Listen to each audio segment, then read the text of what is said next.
Maryam be be یہ بھی قوم کی بیٹیاں ہیں جو یہاں پر دھکے کھا رہی ہیں، بیٹھ رہی ہیں، سڑک پر آ کر بیٹھ رہی ہیں. شرم کرو. جو پورے پاکستان میں چلتا ہے اس سے متعلق میری بیٹیاں، میری مائیں، میری بہنیں موجود ہیں. میں یہ سمجھتا ہوں کہ ان میں سے اگر کسی ایک فرد کی بھی نوکری گئی تو ہم تعاقب کریں گے اور اس حکومت کو نہیں چھوڑیں گے انشاءاللہ. کون سا طریقہ ہے؟ یہ کون سا طریقہ ہے کہ آپ ٹھیکے پہ پورے نظام کو چلائیں؟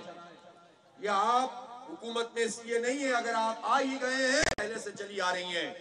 اس لیے 350 جو ہمارے ہیلتھ کے ادارے ہیں، 315 کے قریب ہے نا، جن کو یہ آؤٹ سورس کرنا چاہ رہے ہیں. اور کیا نام لکھ رہے ہیں؟ مریم نواز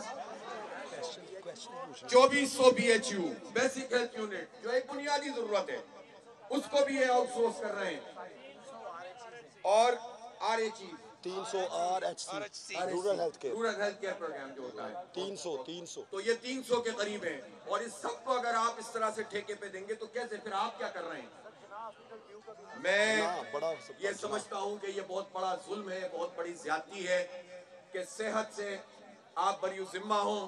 جو کام کرنے والے ہیں، جو کانٹریکٹ پر آپ نے اتنے عرصے سے ایڈ ہاک پہ ملازمین رکھے ہوئے ہیں، ان کا یہ حق ہے کہ ان کو ریگولر کیا جائے، ریگولرائز کیا جائے، بجائے اس کے کہ آپ انہیں سر سے اتارنے کے چکر میں ہیں.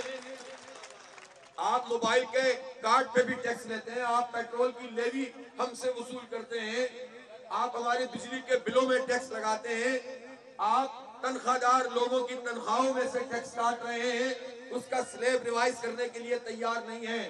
ٹیکس تم ہم سے لو اور اداروں کی لوٹ سے لگاؤ، یہ نہیں چلے گا. ہم اپنے اداروں کو بہترین بھی بنانا چاہتے ہیں اور چلانا بھی چاہتے ہیں.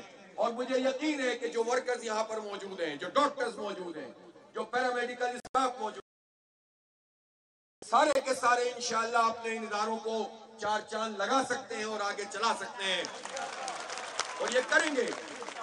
لیکن میں پوچھنا چاہتا ہوں، ایک ڈاکٹر جو 5 سال میڈیکل کی یہ تعلیم حاصل کرتا ہے یا کرتی ہے، ہماری بچیاں قوم کی اتنی محنت کرتی ہیں اور وہ ڈاکٹر بنتی ہیں، پھر ان کو 1 سال ہاؤس جاب کرنی پڑتی ہے، اور اس کے بعد ان کو جب نوکری ملتی ہے تو 50,000 60,000 70,000.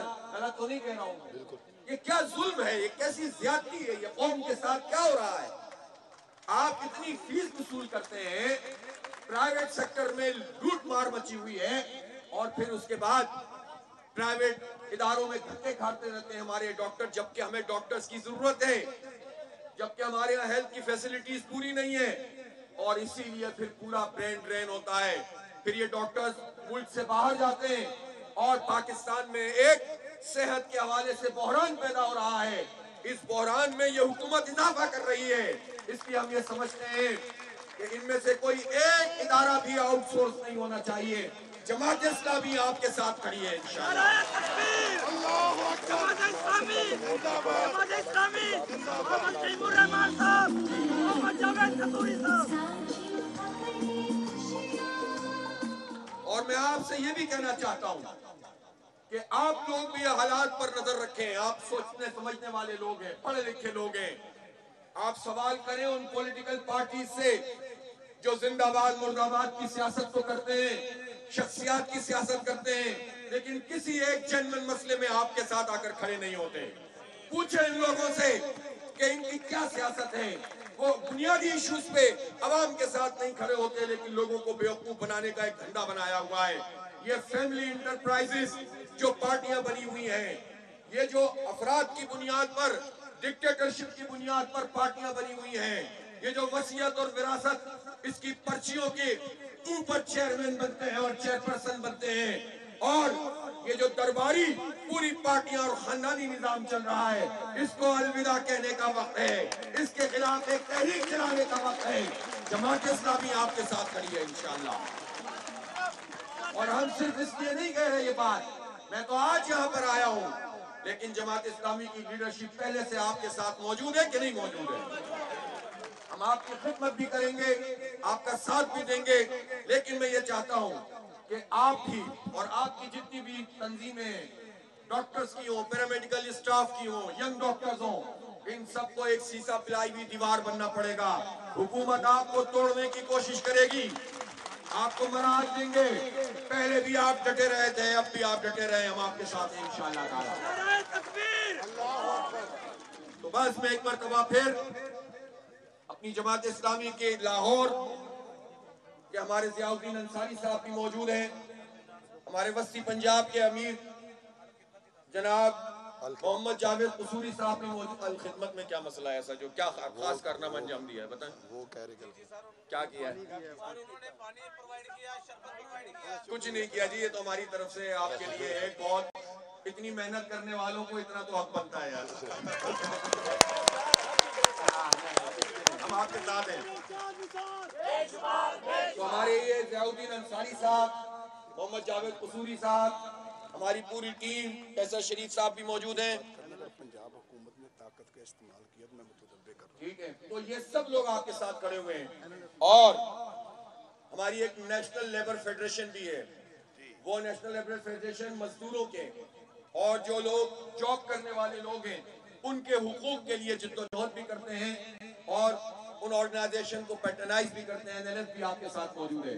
تو جماعت اسلامی ہر دائرے میں آپ کے ساتھ کھڑی ہوئی ہے.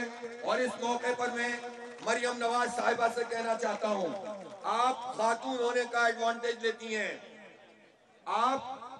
میں آپ کی شخصیت میں بات نہیں کرنا چاہتا، ہمارا یہ نہ مزاج ہے نہ جماعت اسلامی کا یہ طریقہ کار ہے. لیکن میں یہ ضرور کہنا چاہتا ہوں مریم بی بی، یہ بھی قوم کی بیٹیاں ہیں جو یہاں پر دھکے کھا رہی ہیں، بیٹھ رہی ہیں، سڑک پر آ کر بیٹھ رہی ہیں. شرط کرو اور ان کے حقوق کا تحفظ کرو.